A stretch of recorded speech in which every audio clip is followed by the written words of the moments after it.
લાખો માણસોની આહુતિમાં આપવાની છે આપણા હિન્દુ પવિત્ર લોકોની અને આવો પવિત્ર ઉત્સવ એના ભોગે આપણને મળ્યો છે અને આપણે બધા એના સહભાગી છીએ કે આવો રામ મંદિર પ્રાણ પ્રતિષ્ઠા ઉત્સવ ભોગેમાં તો જોવા છે પણ આપણા ઘરે ઘરે આપણી શેરીએ જેમ રામચંદ્ર ભગવાન દિવાળીના અયોધ્યા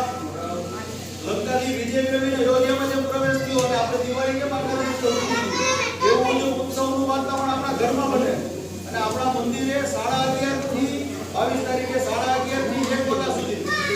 કાંઈ આરતીનો કે બીજા અન્ય કાર્યક્રમો રહેશે તો આપણે જેમને અનુકૂળતા હોય આવીએ અને રાત્રિના આપણા ઘરે દિવાળીના જેમ પ્રગટતા હોય 22 તારીખે દીવા પ્રગટાવીએ અને આનંદનો ઉત્સવ આપણે ઉજવીએ તો આવી